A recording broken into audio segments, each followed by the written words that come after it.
Welcome to Geek Therapy Radio. You've got your mental curator, Johnny Hemberger. And this of all weeks should be a week that I just kind of send a pre-recorded show or an old show, you know, like a best of or something like that to the radio station because I've got some sort of respiratory infection, sore throat thing going on, undoubtedly given to me by my almost 3-year-old son who I love just to pieces. But anybody who has small children knows that they are just disease factories. And basically you just kind of operate in these little windows of unsickness. Every few weeks you just get sick. Your kid gives you something, they take something from school, they get you sick for something. That's where I'm at again. Tale as old as time. I've said that on the show lots of times. Lots of shows I've started by telling you how I'm sick with a new disease given to me by my son. And this week's show is no different. Pardon my little sip of coffee there. And of course, my phone starts blowing up the moment I hit record on this new show. So again, welcome to Geek Therapy Radio. Check out geektherapyradio.com for more information and to get in touch with me directly. You can also just email me, Johnny, Johnny, at geektherapyradio.com. You can find me on all the social media. Take your pick. Twitter, X, whatever you want to call it. It's always going to be Twitter in my brain. Instagram, Facebook, YouTube, of course, TikTok. I should do more TikToks. But any social media, just type in Geek Therapy Radio or Geek Therapy Radio Podcast, whatever, and you'll find me.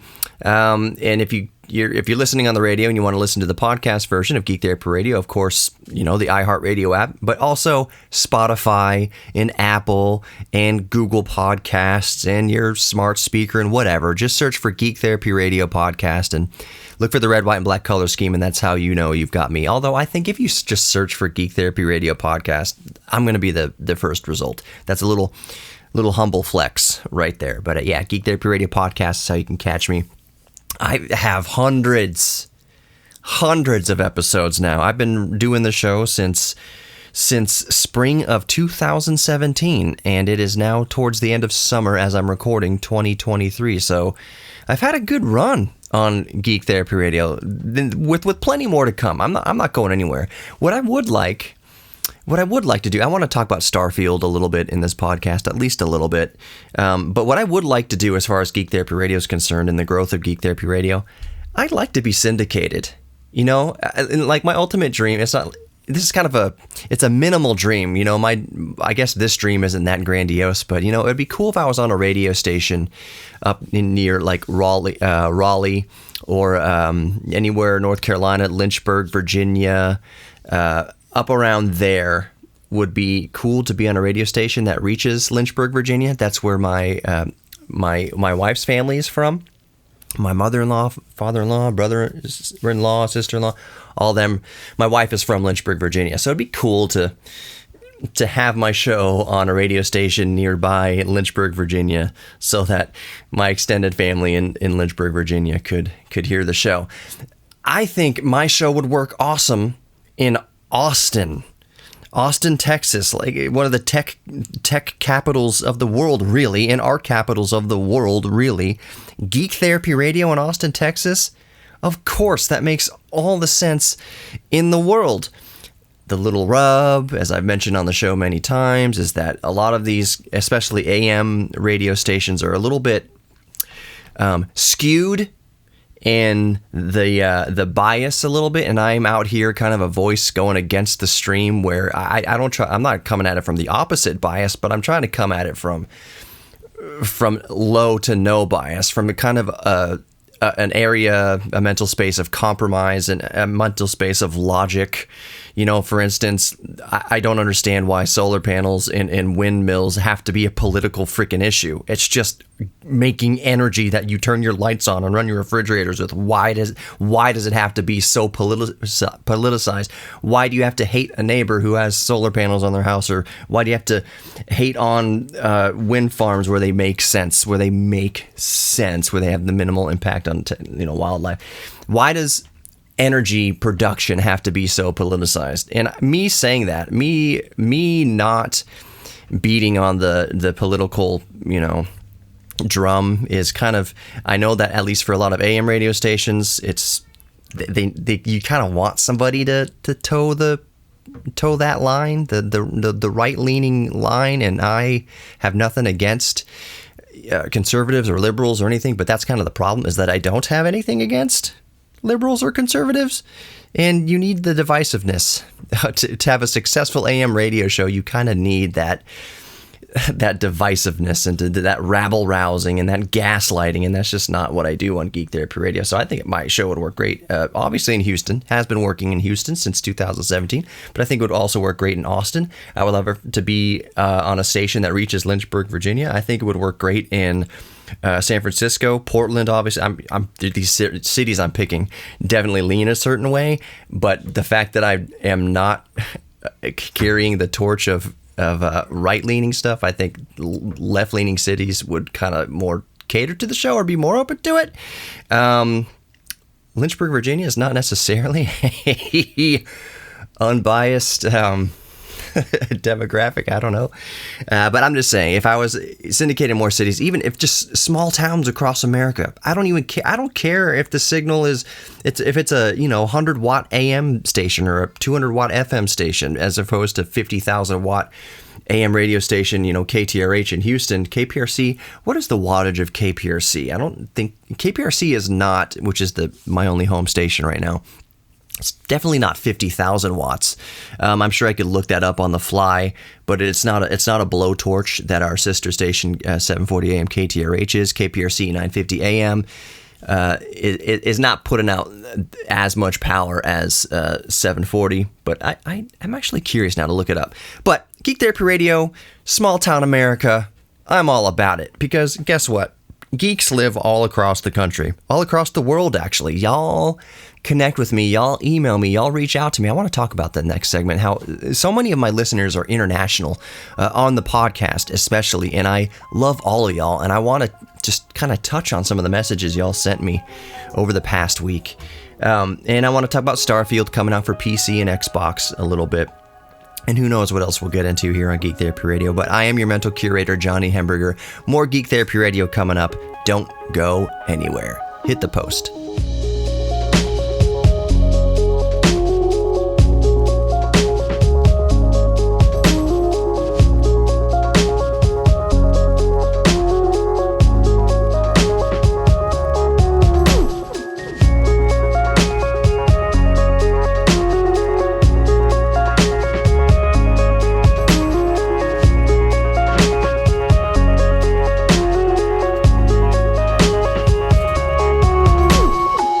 Welcome back to Geek Therapy Radio, and that's me hitting the post on the way in from the last break.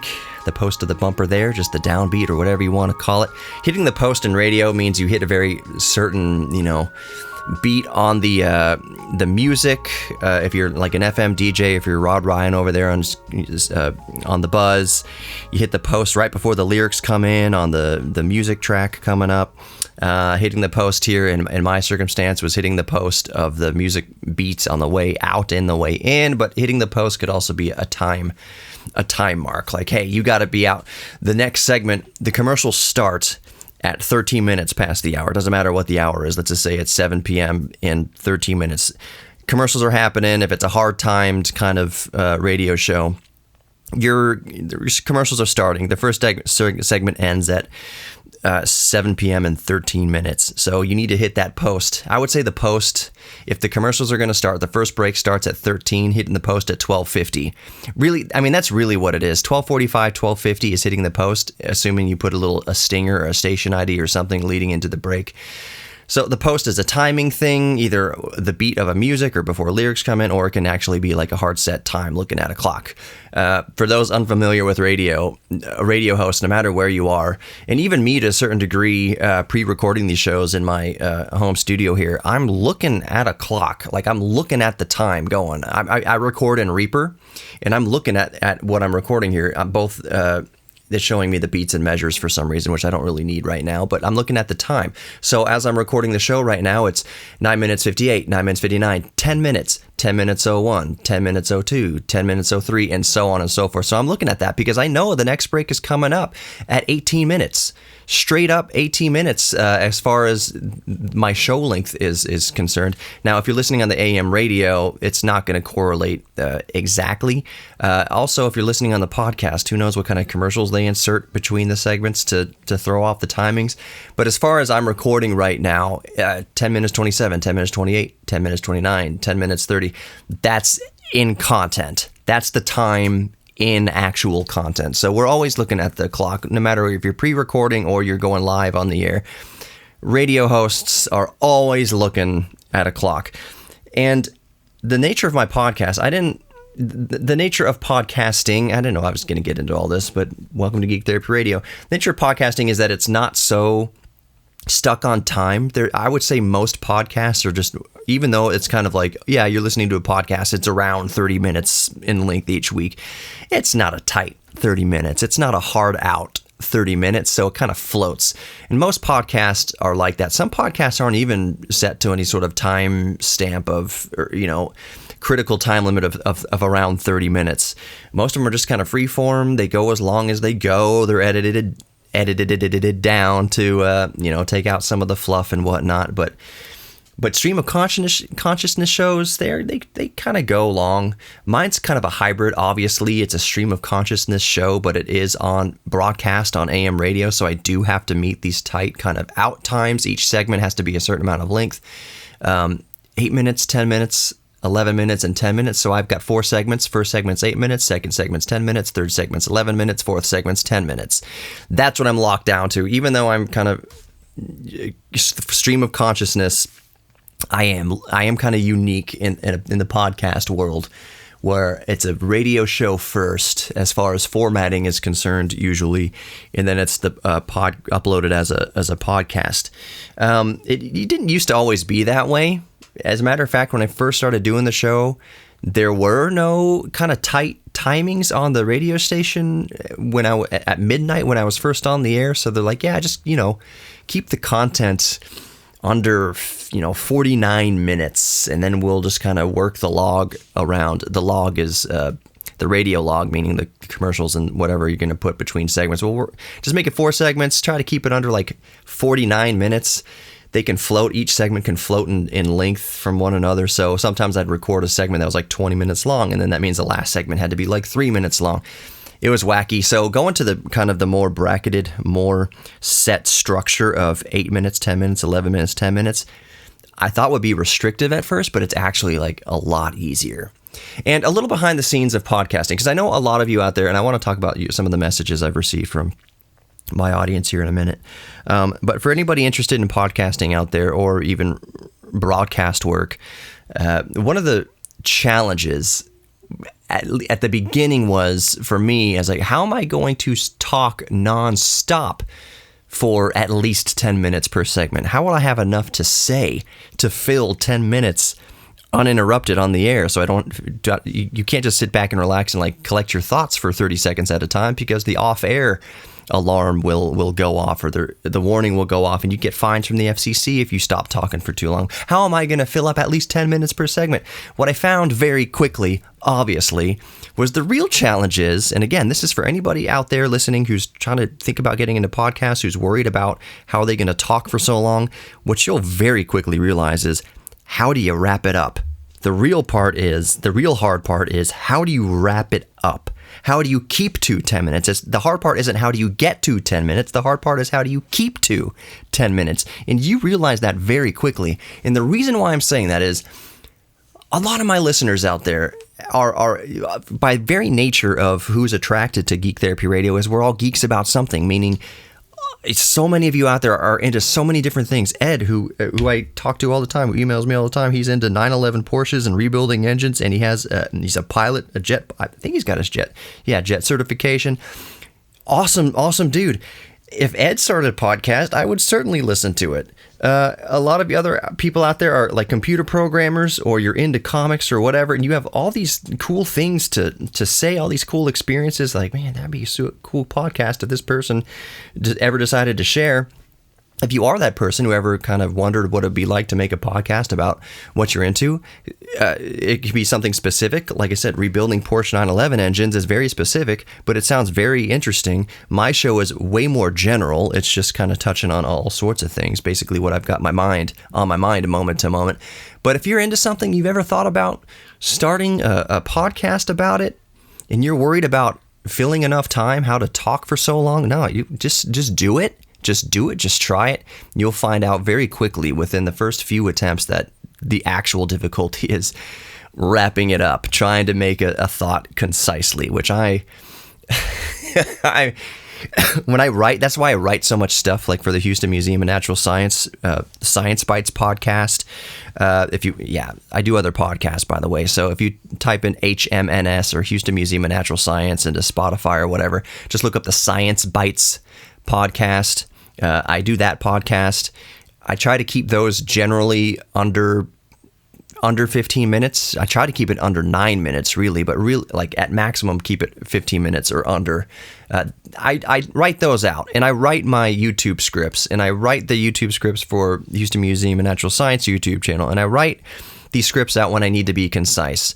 But when I'm free flowing like this, I don't know how long I've gone in the past segment here. I'm 7 or 8 minutes into this segment right now, segment 2. Free flowing state of mind. It's not very concise. But the bottom line is, if you are interested in doing a podcast, you're listening to me talk, and you're like, I'm curious about making a podcast, and you're worried about filling the time, you'll find that the real hard part is stop, like saying too much. It's when to stop. It's not hard to keep talking. You'll find that it's hard to stop talking. Anyways, Starfield. I can see that I'm getting towards the end of the segment here. I want to talk about Starfield a little bit, but from a completely underwhelming but perhaps unique perspective, in that I didn't know anything about Starfield until like a week ago, when one of my buddies was like, dude, I can't wait for Starfield. Are you going to download Starfield? I was like, what the heck is Starfield? And he's like, have you been living under a rock? I'm like, yeah, kind of. Having a 3-year-old is a little bit like living under a rock. There's so much stuff I don't know about. I just got a PlayStation 5. I don't know half the stuff I don't know 90% of the stuff that's available on the PlayStation Network. Starfield? What's Starfield? Tell me about Starfield. I have changed 100,000 diapers in the last week or months, whatever they've been developing Starfield years. Tell me about Starfield. I don't know. I'm 40 with a 3-year-old. I don't know these things. I'm not going to hit the post. That was the post. But anyways, more Geek Therapy Radio coming up. Don't go anywhere. I'm your mental curator, Johnny Hamburger. Let's talk about Starfield.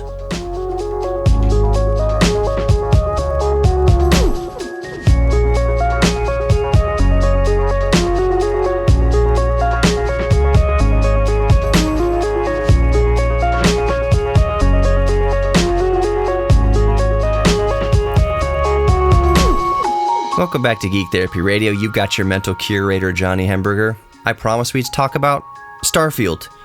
New game coming out. First of all, I think the most important thing to mention here, again, is to kind of re-up my perspective on this, is that maybe it's not so grandiose, and maybe it's kind of low-key, but my perspective on here is low-key unique in that I didn't have a clue about, and I'm somebody who likes video games, who thinks of himself as pretty kind of, on the pulse of video games. I run through Steam every day. I see Steam load up on my computer, so I think I'm like a little bit aware of what's going on in the gaming community.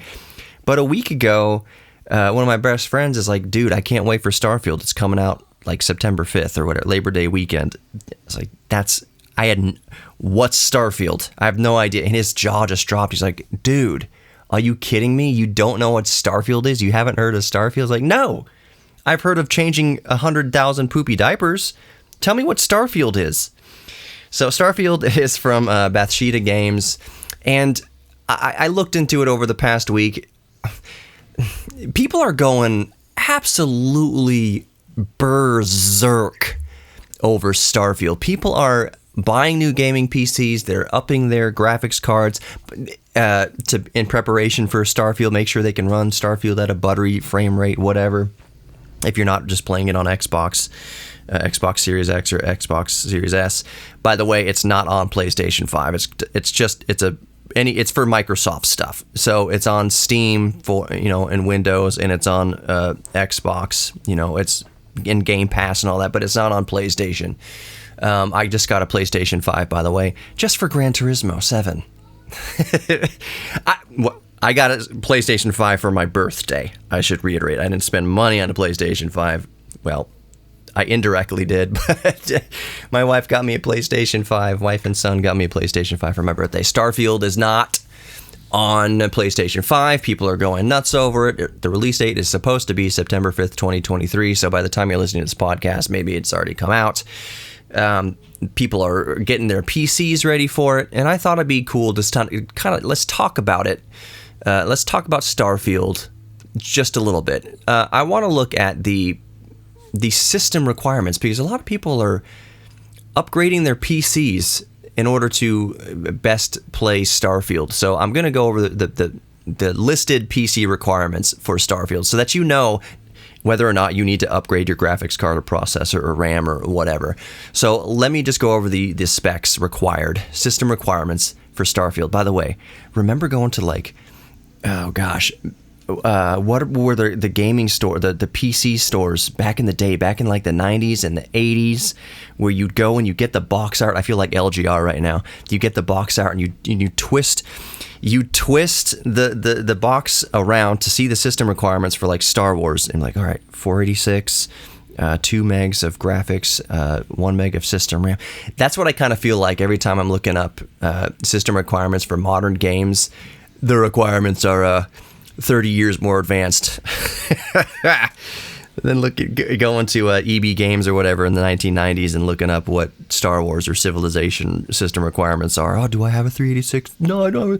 Ma, we need a 486 now. We need a Pentium. We need Pentium 2. Looking up system requirements always reminds me of back in the day looking at box art for PC games. Remember how nice that was? Okay, LGR moment over. Let's go over the specs for Starfield. Okay. So, let's start off with the minimum specs. Windows 10, version 21H1, 10.0.19043. What? Okay, that's pretty specific. So, these are the minimum requirements, just Windows 10. Processor AMD Ryzen 5 2600X or an Intel Core i7 6800K. So, you'll be good as long as you have something newer or something as old or as new as a 7th gen Intel i7. You're good if you have a 6800K i7. What that does tell me, though, is that the minimum requirements is quad-core hyper-threaded. So you're going to want at least 4 cores and hyper-threaded 4 cores. So the Ryzen 5 2600X, I'm going on a tangent here, 2600X, right as the lawn people are at my neighbor's house next to me. AMD 2600X. I want to see how many cores. I want to say that's a 4-core, if not 6-core hyper-threaded. But let's see. Yeah, 6 cores hyper-threaded. Yep. So the 2600X is 6 cores, 12 threads. So that's what you need, minimum processor, 2600X or a 7th gen Core i7 from Intel, a 6800K specifically. Minimum requirements are 16 gigabytes of RAM. Doesn't say whether it's DDR3 or DDR4 or DDR5. I'm assuming DDR3 will do it. But 16 gigabytes of RAM. Minimum graphics are an AMD RX 5700 or an NVIDIA GeForce 1070 Ti. So I would wager a lot of you out there listening, a lot of gamers are already prepared for the minimum requirements of Starfield. Again, for the GPU, that's an AMD RX 5700 or an NVIDIA GeForce 1070 Ti. 1070, that came out like 2017, something like that, I believe was 10 series, or maybe even before that, 2016. You need DirectX version 12, obviously. Storage is not going to change based on minimum or maximum recommended requirements. 125 gigabytes. 125 gigabytes for Starfield is the minimum and recommended requirement. 125 gigabytes. Games are huge these days, y'all. And the additional note here on the minimum requirements says SSD required. that probably just means at least a SATA SSD, at least a solid state drive that's capable of 550 megabytes per second read and write. More importantly, those 4K, those little chunk write speeds, they're what SSDs really excel at, and why your computer feels extra snappy with an SSD drive isn't that bulk data transmission rate. It's those little burst transmissions, all those little tiny files that your operating system and games are tossing around. That's where SSDs really excel, is those tiny files, is moving a whole bunch of tiny files real fast, not just a real one continuous large file real fast. It's moving around thousands of tiny files real fast. So that's why an SSD is required. I would say most modern games these days, a solid state drive is required. And you know what I've noticed? We'll get to recommended requirements of Starfield here in a second. What I've noticed with Street Fighter 6 specifically, that's what I've been playing most recently, is Street Fighter 6. SSD and RAM is very important. Have you played Street Fighter 6 and waited for the character models to load in? Like if you're on the character select screen and you're going from like Cammy to Ryu, Ken, whatever, like I had it running on a hard disk drive. This is a good little anecdote. For a while on my arcade computer, I had it running off of a 2 terabyte standard spinning optical disk drive, and it was murderous to wait for the characters to load in. And then I upgraded that 2 terabyte optical drive to a 2 terabyte solid state drive for like $60. Like, solid state drives are so cheap right now, but a 2 terabyte SSD drive. In the character model, still, it was a SATA SSD, still took a few seconds to load in. It takes a little while. So I'm thinking, like, man, modern games, when they say SSD required, to me that means like NVMe, like get something NVMe where it's 5 gigabytes read and write speed and whatnot. Like, that's, to me, if it says SSD required, I'm not just thinking minimum like a SATA SSD. I'm thinking M.2 and not a SATA M.2, NVMe, the NVMe protocol or whatever. You need that. You need the quickness. You need the quickness with your with your storage drive these days for these modern games. So yeah, even minimum requirements, SSD required for Starfield. Let's go over the recommended settings for Starfield. Let me check my segment time here. Recommended settings for Starfield, and I'm just getting this off of Steam. Windows 10 or 11 with updates, it just says. Processor, recommended processor is a Ryzen 5 3600X and an Intel i5 10600K, so an 11th gen Intel processor, i5 10600K. I'm not even looked that up. How many core is that? Efficiency cores and power cores or whatever going on now? I have no idea. But an i5 10600K is recommended, or a Ryzen 5 3600X is recommended. Memory recommended 16 gigabytes of RAM. I'm still kind of surprised that it's not 32 gigs of RAM. 16 gigs of RAM is kind of like the baseline for a good gaming / workstation PC nowadays. 32 is better, but 16 is like kind of minimum for a solid gaming workstation. For a game like Starfield, with all the hype and settings worries ahead of it, I would thought it would be 32 gigs of RAM. We'll see if that 16 gigabytes of RAM recommended is actually good enough. Checking my time in the segment here, I'm almost running out. Graphics, possibly one of the most important things. Recommended is an AMD Radeon RX 6800 XT or an NVIDIA GeForce RTX 2080. Ooh, that's kind of beefy, actually. RTX 2080 recommended. Interesting. Same 125 gigabytes of storage, same solid state drive recommended. So it's a beefy game. My takeaways are that the recommended is actually RTX 2080 is no slouch, but yeah, SSD required for these new games. They're huge, and SSD required. More Geek Therapy Radio, don't go anywhere.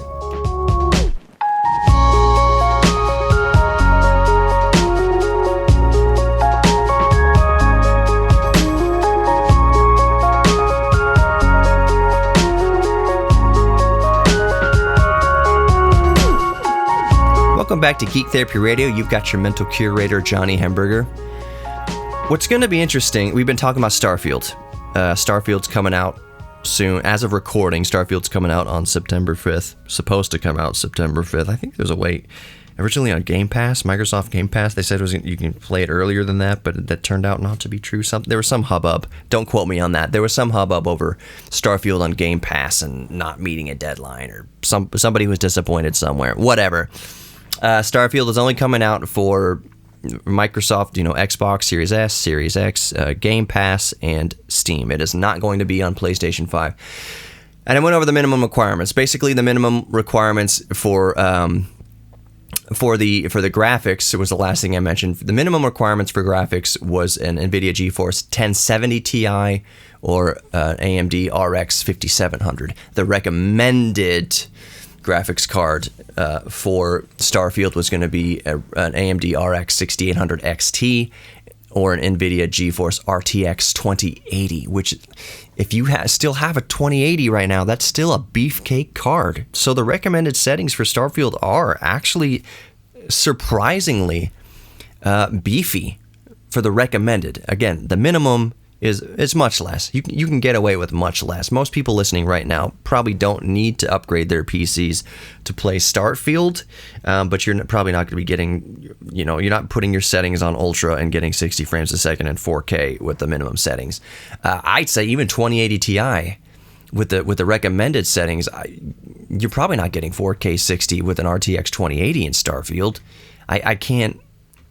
I can't really imagine that. We're going to wait. I have not looked personally at any benchmarks. I just struggle to think that an RTX 2080 could do 4K 60 completely maximum settings. Maybe down on medium settings. Maybe if you turn the eye candy down a little bit.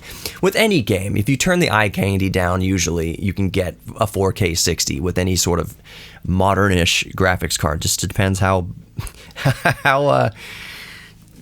little eye candy you want on the screen, the shadows and tessellation and depth of field and whatever.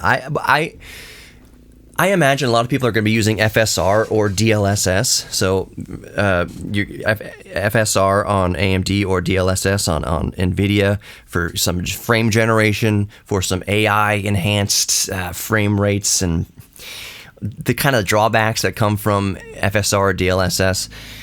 You can get some kind of graphic glitches. Things look kind of smudgy and blurry. I know that if I use DLSS or FSR in Flight Simulator 2020, that's a lot of the little cockpit menu, a little cockpit type words and letters and things and numbers in the cockpit are blurry, and you have to wait for the screen to settle in before DLSS or FSR fully renders out the little tiny letters and numbers. But if you're in a fast moving game and it's not so critical to see tiny little text that's racing across the screen, then DLSS and FSR is great. I'm just saying, Starfield, no doubt that FSR and DLSS are going to get you a lot better frame rates, and it could look great. It could be totally worth it to do frame generation DLSS and FSR, especially if you have do 2080. I think 2080 any RTX card I believe supports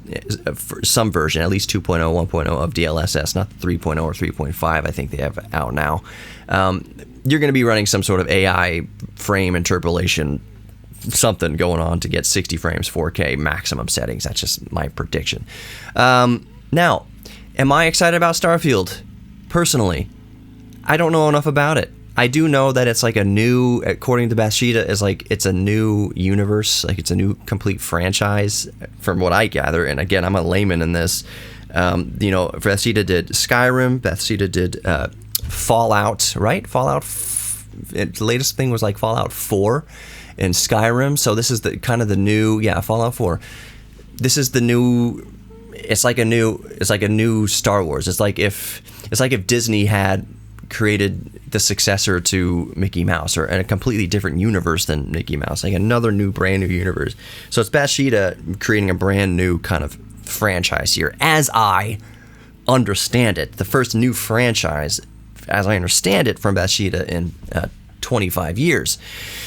But I'm excited to play it. It looks pretty cool. I'm looking at the trailers and everything. It's neat. It looked like an RPG / first person shooter / flight simulator. Not flight simulator as in FS 2020, but Star Wars. You're not on like an Ace Combat. It looks like a mix between Ace Combat, Halo, and Final Fantasy. Maybe that's a good way to describe it without having actually played it. That's just what I gather from the trailer. Final Fantasy plus Ace Combat plus Halo or Call of Duty or what Overwatch, like whatever. It's a first-person shooter, RPG, flight, shoot 'em up game. Looks like to me. $70. $70. And I don't know. I'll wait and see what... It's on my wish list. It's on my wish list, on my Steam wish list. I don't know if I'm coming out the gate spending $70. I think I'm a wait and see. Because the other thing is, like, am I going to invest the time into playing this? Am I going to have the time to invest into playing Starfield? I envy the people right now that do, and I know that one day I will.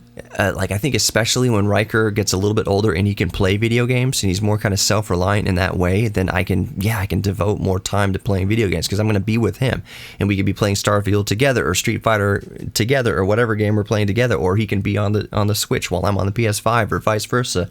But he's entertained by video games. Right now, he likes to play Peppa Pig. He likes to press buttons, I should say. He likes pressing buttons when the Peppa Pig game is on the PlayStation. And it's kind of a teaching, it is. He's being educated. It'll say press X now, and he'll look on the controller and look for the X button, and he'll very slowly press X. And sometimes I get it wrong, and I'll say, no, that's the B button. Where's the X button? And he'll press X on the X button. So he's learning, and he's almost 3 years old. He'll be 3 in October, and we're rapidly approaching, the age where he will be self-sufficient on video games, and that's when I'll have more time to actually invest in a video game, play a video game. But $70 for Starfield, knowing that I'm probably not even going to get to play it even if I wanted to, it's kind of a wait and see for me. That's my perspective as a daddy gamer right now, who's kind of not sidetracked with raising a child, but I am raising a child, and that takes all the priority, and that's all the gratification in the world I need is raising my son, Riker. Like, it's playing a game, nothing compares to raising my son as far as like joy and happiness and fulfillment of the heart. Like, y'all can keep Starfield. If I never play Starfield, I'll be fine because I'm having just a blast and having that hole in myself met by raising my child and loving my wife and raising my small little family. So it's kind of a poignant way to kind of end the show is, if you're a geek and you've kind of fallen off from hobbies for one reason or the other, maybe you've started going to college or you growing a family or something's happened where you just don't have the time to invest into the hobbies will always be there. And you'll always be able to kind of spend a few minutes here and there just kind of checking in on the hobby, even just like on YouTube or reading about it or something like that. But the day will come when you can spend more time on your hobby. The hobby will always be there waiting for you, so don't get too disheartened. Enjoy what you're doing right now. Find the joy in what you're doing right now. Maybe find some new hobbies that you can do every day while you're doing your important tasks, while you're paying the bills and raising a family. But those childhood hobbies, even if you're not into it right now, if you can't devote the time, one day you will. So one day I'll be able to see a new game launch coming out, be excited for it, download it and play for hours hours a day. Maybe that day is coming. It's not right now, but it's totally okay. What I'm doing right now is important. The hobby will still be there. Video games will always be there.